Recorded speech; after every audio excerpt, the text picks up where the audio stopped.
In 1963, detectives investigated the murder of a woman in California. But it would take technology almost 30 years to catch up with the killer.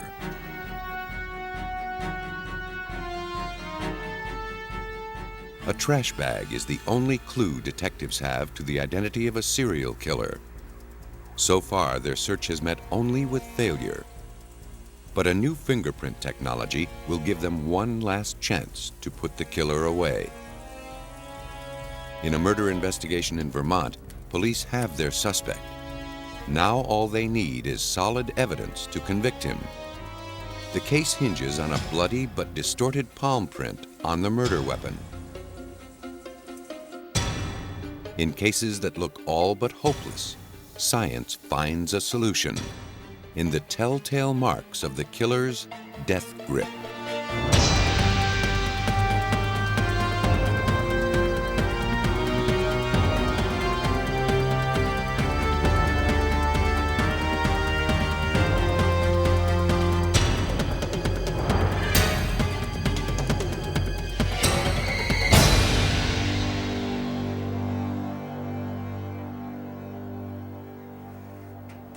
In 1985, a serial killer was on the loose in San Diego, California.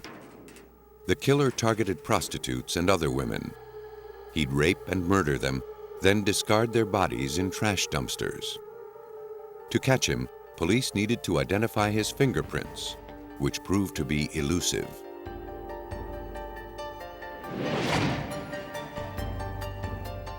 On the morning of May 9, 1986, police responded to a call from a woman who came upon a ghastly sight as she was taking out her garbage, the killer's latest victim. When they arrived, they saw a sight that had become all too familiar, a body in a dumpster. This time, the murderer had wrapped it in 2 garbage bags joined with masking tape. After disposing of the body in the dumpster, he covered it with a blanket. Police questioned neighbors to find out if they'd seen anyone suspicious. No one had seen anything out of the ordinary. Homicide detectives came to the scene to investigate.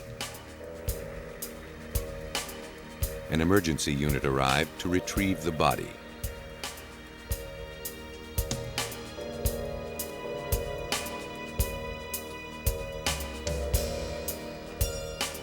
The victim was identified as Joanne Sweets, a prostitute. She had been raped and strangled to death, and several of her ribs were broken. That was the serial killer's calling card. Would the killer elude police again? It was going to be a tough case to crack. Since most of the victims were prostitutes, the murders weren't always reported, or the few eyewitnesses were unreliable.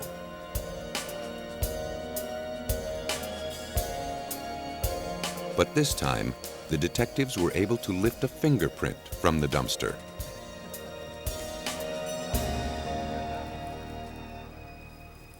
Detective Dan Hatfield was part of a task force formed to stop the horrid wave of killings before it went any further. Primarily, the whole focus of the task force was to look into women, primarily prostitutes, that had been found murdered here in the city of San Diego and also in the county. There's approximately 35 to 40 unsolved cases. The Joanne Sweets case was the latest. With any luck, it would be the last. Detectives believed the killer lived or worked in the neighborhood. 2 other prostitutes' bodies had also been discovered in dumpsters nearby. We had Thora Simpson that was found in another dumpster that's adjacent to the Joanne Sweets case. The dumpster was located at the T of the alley. The early morning hours, the police were called here. They found the garbage container fully engulfed. Fire department finds that there's a female in there and she is badly burned. A lot of the evidence was lost because of the fact that she was badly burned. Several months after Thora Simpson's body was found here, we go up several blocks up the same alleyway. At another dumpster was found the body of Trina Carpenter. Trina Carpenter had also been manually strangled. She was wrapped in a green duffel bag at that time.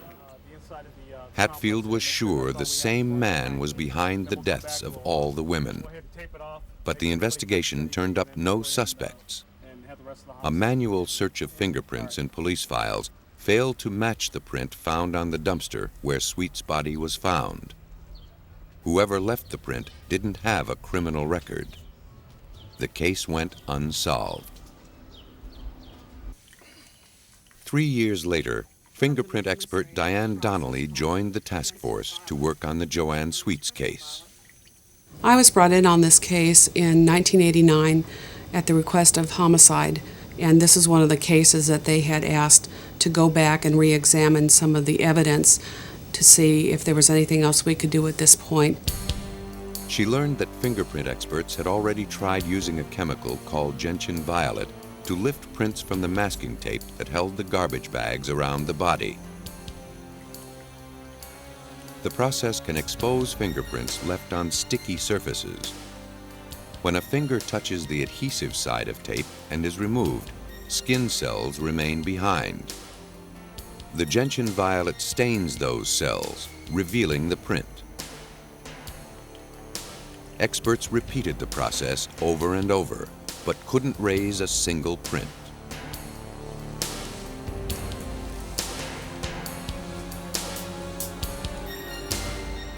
Then, shortly after Donnelly joined the task force, she and San Diego detectives received a break. They decided to make another attempt to identify the print from the dumpster using a new computerized fingerprint matching system. Several suspects were considered and dismissed before a match was made. The prints belonged to a man named Bryan Maurice Jones. At the time of the San Diego murders, he'd never been arrested. Since then, Jones had been convicted for rape, robbery, and kidnapping a prostitute. He became the prime suspect in the murder of Joanne Sweets. But detectives knew the print from the dumpster wasn't enough to make a case. Jones would have an alibi. His mother lived in a building adjacent to the alley where Sweet's body had been found. And of course you could logically assume that his defense would be that he had taken out his mother's trash. So we needed something more concrete, that proverbial nail in the coffin, to link him to this murder and maybe some of the other murders of the women in San Diego. Even without a print, Dan Hatfield had a strong hunch that Jones had murdered Joanne Sweets and the others. According to Hatfield's scenario, Jones most likely cruised the boulevard looking for victims. He'd pick a prostitute and take her to his mother's apartment while she was at work. He'd act like a typical client, but the evening would culminate in murder.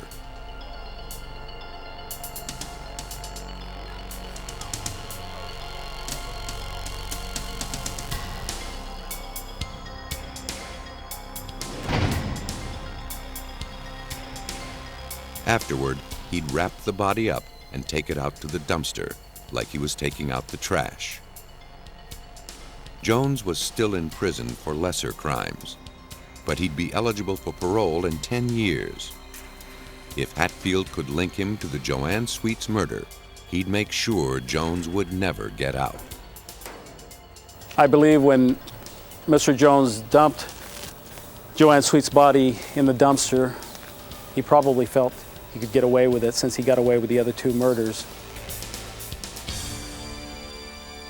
In their effort to prove Jones's guilt, the detectives would pin their hopes on the latest method of fingerprint technology.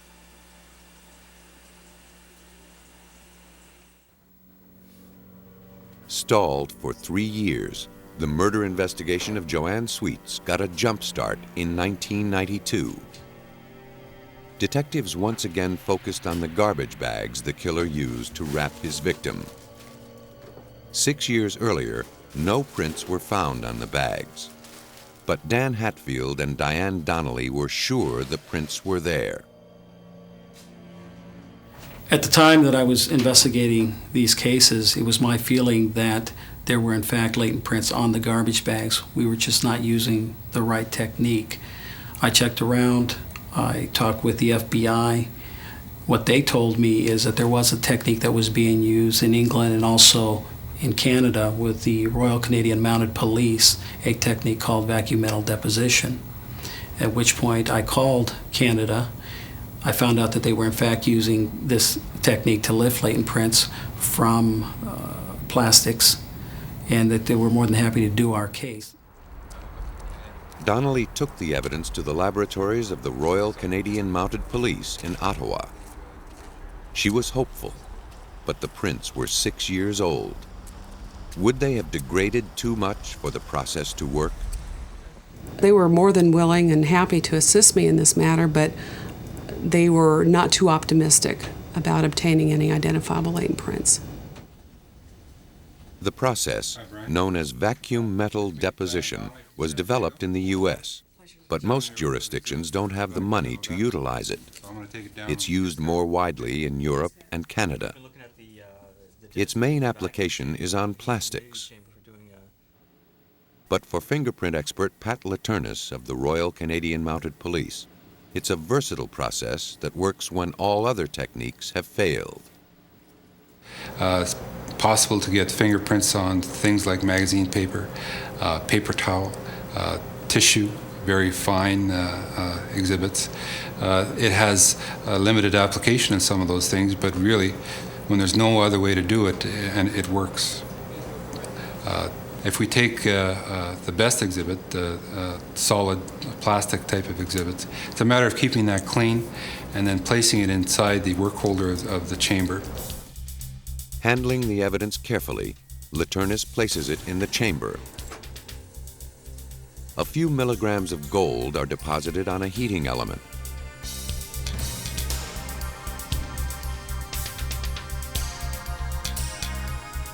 Once the chamber is sealed, pumps create a vacuum.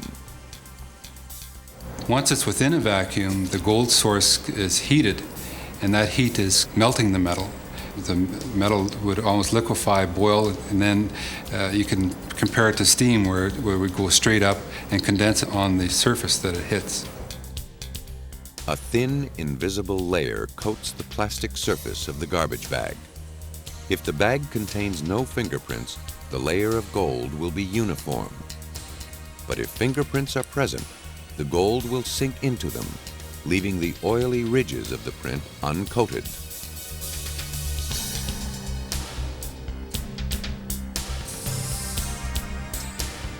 The process is then repeated with a few milligrams of zinc. Like the gold, the zinc vaporizes within the evidence chamber. It will recondense only onto other metals, so it will only cling to the previous layer of gold. But the zinc won't stick on the oily residue of the fingerprint where there's no gold. The result is a high-contrast fingerprint.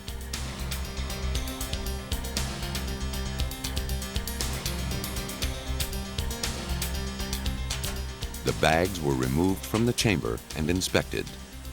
This moment would make or break the case against Jones. After 6 years in hiding, the prints on the bags finally became visible. And with them, a dead-end case cleared a major roadblock. We knew this exhibit was 6 years old. We knew it was involved in a homicide, which made it a high-profile case. And it was quite exciting to see the latent when we pulled it out of the chamber. The latent prints found on the garbage bags matched the prints of Bryan Maurice Jones. The vacuum metal deposition process enabled Hatfield and Donnelly to connect him to the murder. The nail in the casket were in fact the latent prints that were taken from the garbage bags, and that came back matching Bryan Jones without a doubt. There was no way for him to disprove the fact that these were somebody else's prints. That was a nail in the coffin, as far as I'm concerned. In 1996, the state of California tried Bryan Maurice Jones for the murder of Joanne Sweets and several related crimes. He was convicted and sentenced to death.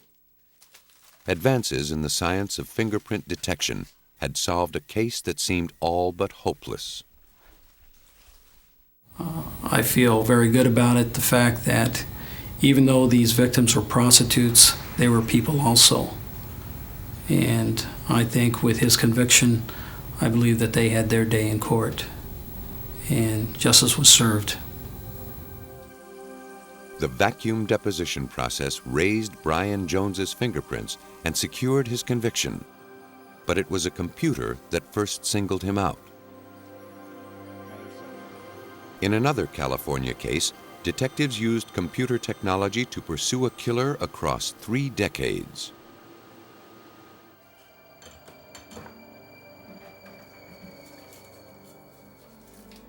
On October 2nd, 1963, Thora Rose was spending a quiet evening alone in her apartment in Hollywood, California.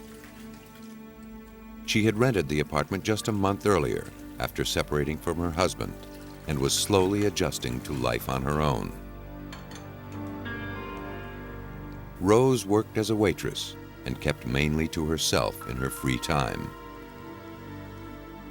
The ground floor apartment was considered to be in a safe neighborhood, even for a woman who lived alone.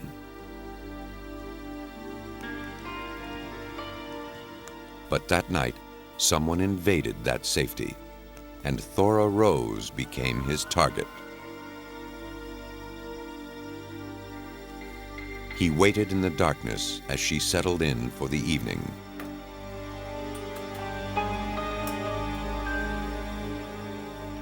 When her lights went out, he made his move.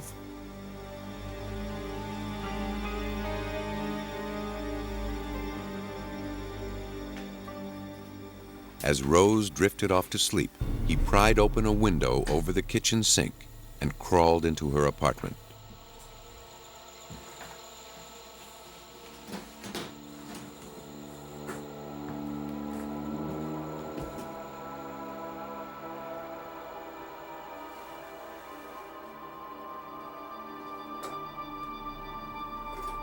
Once inside, he slipped through the kitchen and crept toward the bedroom.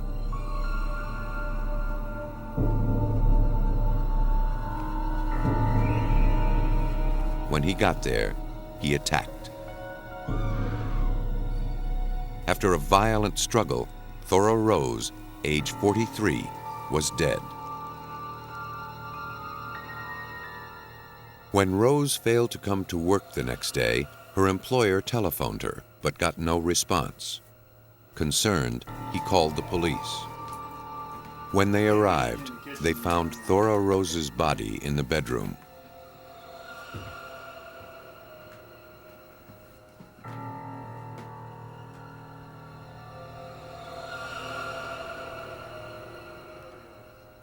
Police questioned neighbors, but no one had seen anyone enter or leave Rose's apartment. Nobody heard a thing. It was one of the worst crimes the quiet Hollywood neighborhood had ever experienced. Almost 35 years later, Los Angeles police detective Mike McDonough visits the scene of the crime. Hollywood back then was a completely different place as it is today. I mean, when you think Hollywood back in '63, it was still the movie industry, still a lot of single-family residences here, a couple of apartment buildings, completely different world. The crime rate was practically nothing to compare what it is to today. Hollywood now, we're averaging anywhere from 50 to 60 homicides a year. Back in 1963, they had 4. The murder caused a major stir. The Homicide Division of the Los Angeles Police Department gave the case top priority. At first, just 2 detectives were assigned to the case, but the number quickly rose to 6. Eventually, 32 uniformed officers and 2 sergeants joined the investigation. They canvassed the neighborhood for a suspect. Inside the apartment, experts dusted for fingerprints. There was palm prints and fingerprints inside the kitchen and throughout the house. There's approximately 27 fingerprints that were lifted inside the residence, leading from the front window here into the bedroom. The police officers working the neighborhood found nothing. It was up to the fingerprint experts alone to solve the case. With the long trail of fingerprints left behind, the detectives were certain they would catch the murderer. Their confidence was well-founded. For more than 100 years, fingerprinting has proven to be one of the most effective ways to pin criminals to crimes. The science goes back to 1880, when Scottish physician Henry Falls suggested that ridge patterns on the fingers and hands could be useful in identifying criminals. In 1901, Scotland Yard adopted the idea, and the rest of the world soon followed. Fingerprinting works for two reasons. First, no two people share print patterns. And second, a person's fingerprints remain unchanged throughout life. The skin of human fingers and hands have raised patterns called friction ridges, which help us grip objects more firmly. They're constantly coated with a film of perspiration from tiny pores. The curves, loops, and other characteristics of the ridges can occur in billions of combinations. At a crime scene, the perpetrator may leave noticeable prints if he touched blood, grease, or another dark substance. If he touched something soft, like putty, the fingerprints may be impressed on its surface. But the majority of fingerprints are invisible, known as latent fingerprints. They're made of about 98% perspiration and 2% body oil. We leave them on virtually everything we touch. Like film in a camera, they must be developed to be seen. The fingerprint experts at Los Angeles Police Department's fingerprint lab have long relied on powders to make latent prints visible. It's been one of the most common and effective methods since fingerprinting began. When lightly applied with a camel hair brush, powder adheres to the moisture in the fingerprint, providing a finely detailed image. The detective then lifts the print using a strip of clear tape and places it on a card with his initials, the time, date, and location of the print. This detailed information is vital if the print will be used as evidence in court. After the fingerprint experts working on the Thora Rose case lifted the finger and palm prints from her Hollywood apartment, they had to prove they belonged to the perpetrator. There's always a possibility they could belong to someone else. Detectives obtained what are called elimination prints from everyone who had contact with Thora Rose. They were able to contact those people, the restaurants, places she worked. They fingerprinted everyone that was there. They also went as far as local delivery boys, as far as delivering chicken, mail people, newspaper people, anyone that had any contact with this place, they checked out. After all other persons were eliminated, detectives drew the only possible conclusion: the prints belonged to the killer. Now they could be sent to the lab to be compared by fingerprint examiners to prints of criminals in their files. Whenever police make an arrest for even the smallest infraction, they require the arrested person to be fingerprinted. The prints are kept on file and, in some cases, sent to other police jurisdictions. If the suspect is ever involved in another crime, his prints will be available for comparison. The traditional way of recording fingerprints is the ink and roll method. Each finger is rolled on an ink pad, then impressed on a card with the arrested person's name and personal data. The document is then added to the fingerprint files. Recently, some jurisdictions have begun scanning fingerprints into a computer. The scanner creates a digital image of the prints so they can be added to the database. A beam of light replaces the ink pad. Either way, the matching process begins when the examiner compares prints from the crime scene with prints from police files. Comparing fingerprints is much the same today as in 1963. The examiner must look for matching points of identification. The friction ridges arrange themselves into arches, loops, and whorls. Sometimes they end abruptly. Sometimes they split in two. The examiner considers all these patterns when making an identification. If enough of them match, then he can be certain he's looking at the prints of the same person. In the Thora Rose case, Los Angeles detectives reviewed all the fingerprints in their files. When none matched, they sent a detective to the state capitol in Sacramento to expand the search statewide.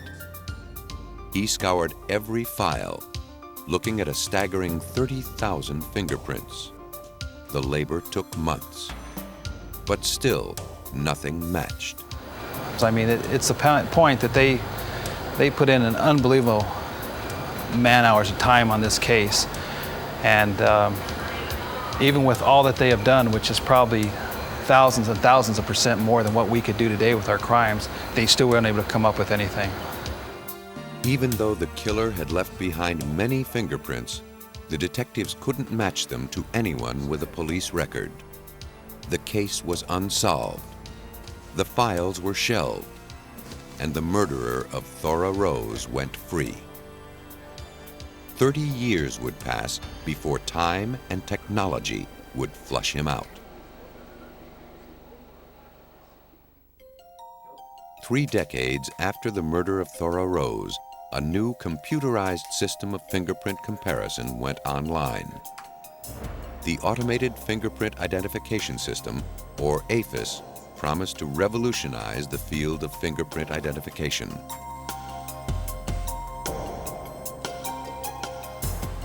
It matches prints in a fraction of the time it took using the old method.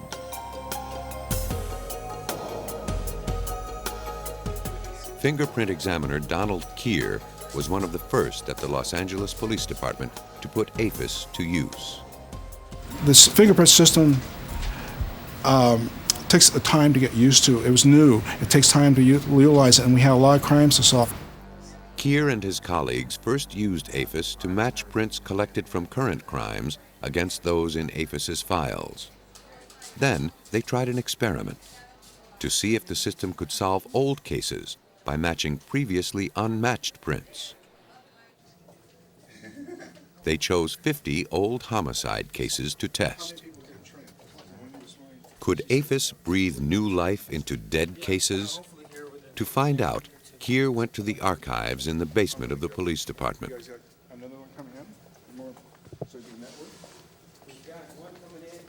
There, under the dust of 30 years or more, stood shelves brimming with old fingerprint files.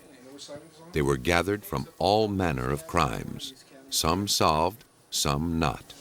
One of the files he pulled contained prints from the Thora Rose murder. It was the oldest case selected. The chance of finding a suspect after almost 30 years seemed remote. But with millions of prints added to police files since 1963, and the ability of the AFIS system to compare them at lightning speed, detectives had a glimmer of hope. But first, the prints from the Rose case had to be prepared. Before AFIS can recognize any fingerprint, an examiner must photograph it at 5 times its normal size. In contrast to prints taken from a suspect at the police station, the ridges and patterns of most prints from a crime scene are faint and indistinct. The examiner must carefully enhance the pattern on tracing paper. Otherwise, the computer's scanner will be unable to read it. Any place where I'm looping it off is where a ridge in the fingerprint pattern ends. And we want to make sure those are really clear because that's what the computer uses for a search. They're called minutia or characteristics. I check it frequently to see if I'm missing anything, go back over what I've been doing here. Where the latent print is unreadable, The examiner must hazard a guess as to line and detail. The tracing is scanned into the computer. The examiner cleans up any indistinct lines on the screen and identifies notable characteristics of the latent print. The computer will use these as a frame of reference. APHIS then begins the matching process. The computer looks at several areas of the unknown print. It then compares these points against prints in its database. It ranks each print according to how closely it matches the unknown print. In another room, the massive APHIS mainframe searches through millions of digitized fingerprints looking for a match. In less than an hour, it completes a job that would ordinarily take months. Then, the system delivers the closest matches. But it's up to the examiner to make the final match by eye. The prints identified by APHIS are compared side by side with the suspect's print. There can be a lot of things that match, but if there's something that you know is pretty obviously a real minutia point, like this one was a pretty big one right here, a little short line, and it looks like that might be it there, but over next to it was a place where another ridge ended. There's nothing like that over here, so I would probably disregard that one. The APHIS system has had remarkable results. During its first year of operation, San Francisco police were able to clear 816 unsolved cases, including 52 homicides. Los Angeles police hoped for similar success with their unsolved cases. They weren't disappointed. Soon after they entered the fingerprints from the Thora Rose case, APHIS made a hit. The computer produced 3 suspects, among them a man named Vernon Robinson. In 1963, Robinson hadn't been arrested, so his fingerprints weren't on file.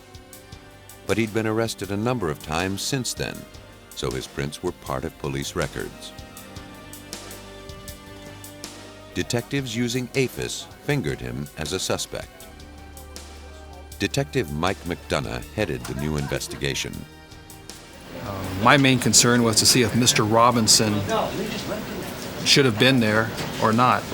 I wanted to make sure that he wasn't one of the detectives or a police officer at the scene, he wasn't a paramedic, or that he wasn't for some reason a friend of Miss Robinson's, that fingerprints just happened to be there. When all other possibilities were eliminated, McDonough concluded that Robinson was the likely killer of Thora Rose. With that, our fingerprint people obtained the additional fingerprints, started hand searching them, physically checking the fingerprints from the crime scene against Mr. Robinson's prints, and everyone is coming right back to Mr. Robinson. I mean, at this point, there was no doubt about it. Los Angeles police tracked Robinson to Minneapolis, Minnesota, where he was now a family man with a management job in a maintenance company. He denied committing the crime, insisting that at the time of the murder, he was in San Diego at the naval base where he was stationed. But naval records indicated Robinson had completed his training by the date of the murder. His alibi was without support. What would sway the jury was, I mean, the fingerprints are there. You cannot deny that. I mean, we're not talking 1 or 2 fingerprints. We're talking 20-some fingerprints. We're talking at the point of entry through the entire house and right up to where the victim was discovered. After killing Thora Rose, Vernon Robinson managed to evade capture for almost 30 years. His life had changed, but his fingerprints remained the same. After they were matched with those from the crime scene, Robinson was convicted of murder and sentenced to life imprisonment. APHIS, a phenomenal breakthrough in criminal identification, had finally obtained justice for Thora Rose. Though APHIS has dramatically improved the chances of matching fingerprints to criminals, it's useless without clear prints to work from. But crime scenes are often messy, and criminals don't always leave their prints in convenient spots. In a case in Vermont, a murder investigation hinged on two fragile and ill-placed prints, and one investigator's attempt to read them. On Memorial Day, 1992, Glenn Michelson had a party. He and his friends were putting the cold Vermont winter behind them and kicking off the beginning of summer. But the celebration was nearly ruined by an uninvited guest. As the party was winding down, he tried to make off in Michelson's car with one of the kegs of beer. But three of Michelson's buddies caught him in the act. They chased him off the property and retrieved the keg.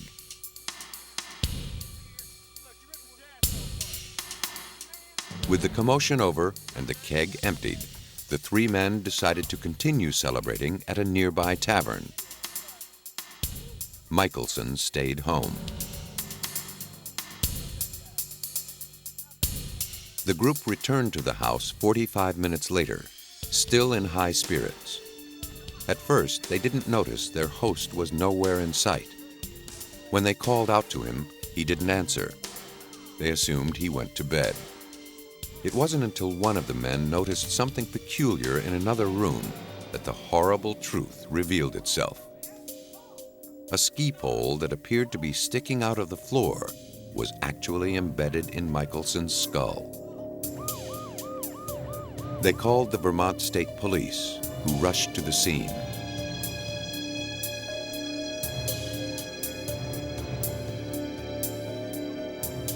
Michelson's friends couldn't believe the friend they'd laughed with a few hours ago now lay dead.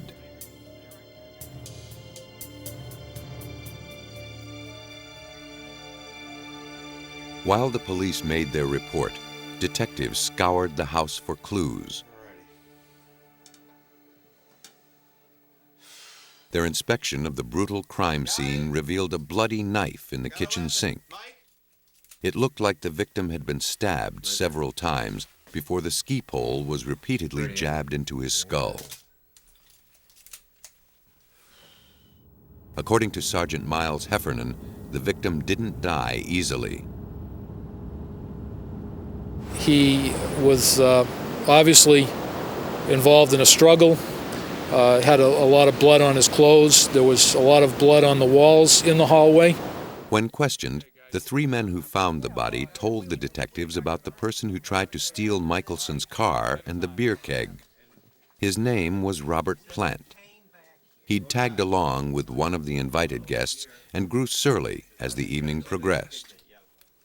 The men recalled he wore white shoes with pink laces, the same shoes that were found near the barefoot corpse. The cowboy boots that Michelson had worn were missing. As police continued to investigate, a call came through about a car that had run off the road less than a mile away. A neighbor named Robert Salzman made the report. Mr. Salzman was in the living room with his wife and child and heard the car go off the road. He came out and observed Robert Plant walking from the vehicle to the front porch of Mr. Salzman's residence. He had a discussion with Robert Plant. Initially, Plant seemed pleasant. He asked if he could get a wrecker, and Mr. Salzman was agreeable. But then, Plant became aggressive and broke a window. Salzman threw him off his property and called the police.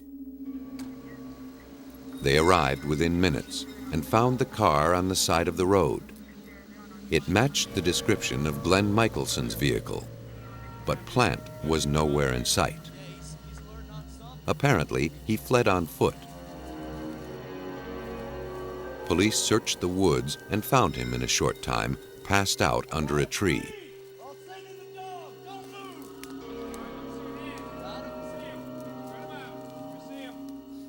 On his feet were Michelson's cowboy boots.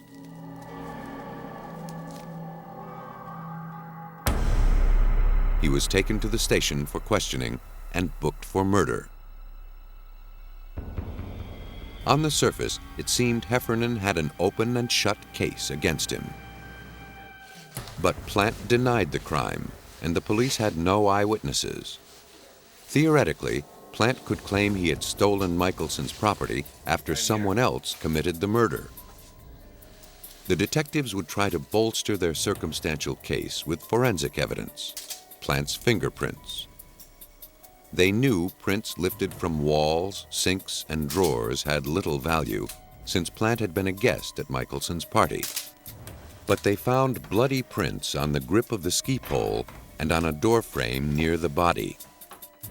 If these prints could be identified as Robert Plant's, police would clinch their case. To help him make the identification, Heffernan called on fingerprint expert John Creighton of the Vermont Department of Public Safety's Forensic Lab. Because the prints were etched in the victim's dried blood, they were extremely incriminating and extremely fragile. Traditional methods of dusting with powder would not be effective. Fortunately, Creighton has a well-stocked arsenal with the means to recover difficult prints. How a print is raised depends on the kind of surface it's on. Basically, there's two different types of evidence that come into the lab for fingerprinting. There's porous and non-porous evidence. The porous evidence is papers and cardboards and things of that nature, and the non-porous evidence is wood, plastics, metal, glass, things of that nature. So depending on what type of evidence it is, will dictate what type of examination you do. Paper and other porous surfaces leave no moisture for powders to cling to. One classic method for raising prints from these surfaces is iodine fuming. Iodine crystals are placed inside a glass tube. The tube is then packed with fiberglass and copper sulfate.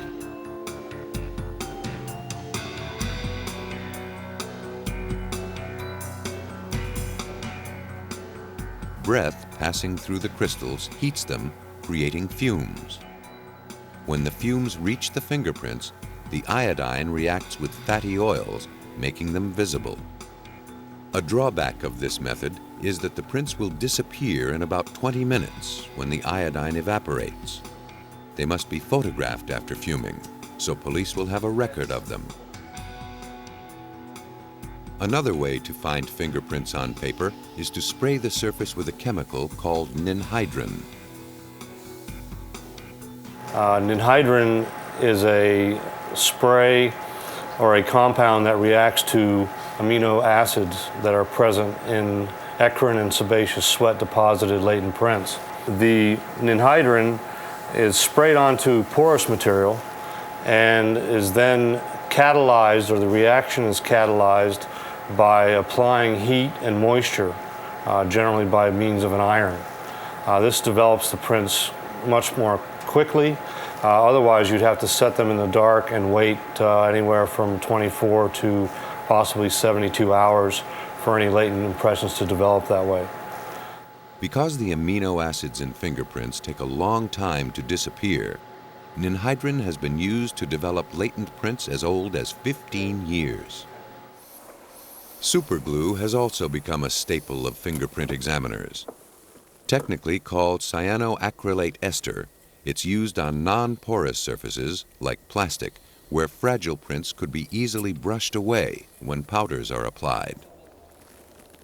Superglue is often used for developing prints inside a car. The glue is poured into a small container and heated. The car is closed up tightly. As the glue is heated, its fumes adhere to the moisture in latent fingerprints and fixes them in place. The examiner can then use traditional powders without the danger of destroying the print. The Glenn Michelson case posed a different set of problems. The bloody thumbprint on the doorframe near the victim's body was barely visible and too delicate to lift. Creighton asked detectives to remove the section of doorframe bearing the print and send it to him, so he could examine it in a more controlled environment. Creighton's job was to make the print on the doorframe distinct without ruining it. He could then compare it with Robert Plant's. First, he took photographs so he would have a record of the evidence before the procedure. Items of evidence are photographed before any physical or chemical development takes place in order to recover and preserve any existing latent detail that is present on the item. Afterwards, then we can do the various processes that are applied to developing the latent impression on that item. Creighton sprayed the doorframe with a stain called amido black. The chemical reacts with blood, darkening the print and making it easier to identify.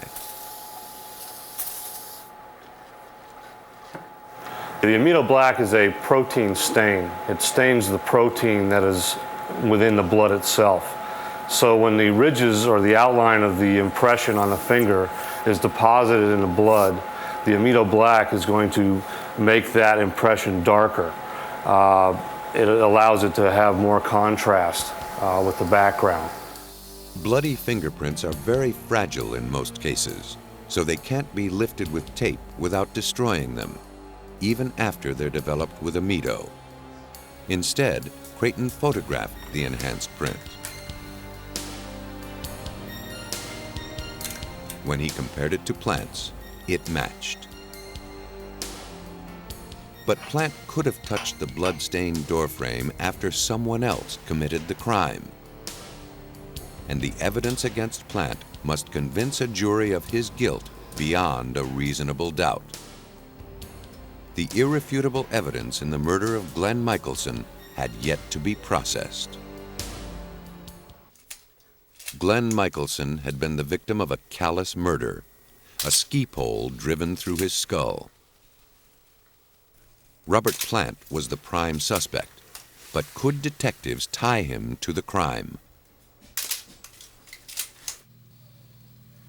The answer rested on a bloody palm print left on the grip of the weapon. To identify the print, John Creighton needed to photograph it. First, he'd have to make it more visible. That was easier said than done. The big dilemma was it was a black ski pole grip, and it was a dark reddish-brown blood impression that was deposited on that. Now what I had to do was I had to improve the contrast, either by lightening the background of the black ski pole grip or by lightening the blood impression itself. Creighton lit the print with a polylight, a lamp that can project a wide spectrum of wavelengths. The light produced enough contrast to photograph the print. But Creighton faced a second problem. The curvature of the grip prevented the camera lens from keeping the entire print in focus. I had to keep rotating the ski pole grip in order to come up with enough characteristics within the pattern area or within the latent impression that would give me enough information to make an identification. By manipulating the grip, Creighton was able to get a clear photograph of the print. After it was processed, he compared the print to Plant's. It matched. Creighton had placed the murder weapon firmly in Plant's hand. The events of Glenn Michelson's final hours now made sense. Detectives believed that after being kicked off Michelson's property, Plant hid in the darkness and waited for an opportunity to sneak back into the house. Once the guests had left, he saw his chance and made his move.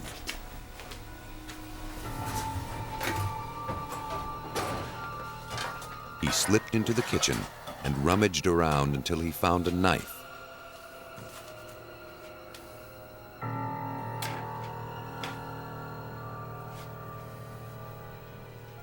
As he stepped into the hallway, Michelson spotted him. The two men struggled, but Plant had the fatal advantage. He stabbed Michelson repeatedly until he brought the victim down. He removed Michelson's boots and put them on his own feet. Then he realized his victim wasn't dead.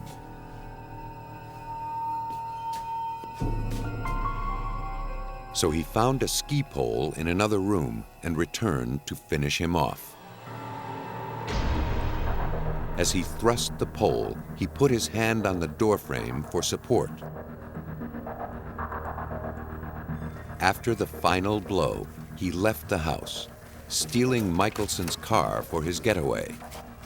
But he only made it about a mile before he ran off the road.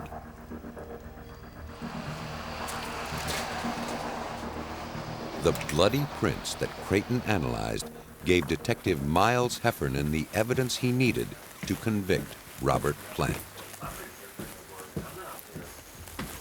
It was very compelling for a jury when they, hard to explain or explain away. You've got your thumbprint in the victim's blood on the door molding, and you've got the handprint on the murder weapon. It tells a story right there. For the murder of Glenn Michelson, Robert Plant received a sentence of 50 years to life.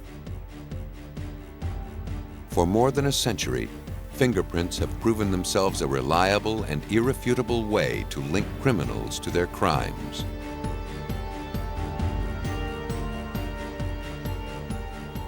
In the next century, their role will increase as scientists improve ways to recover them.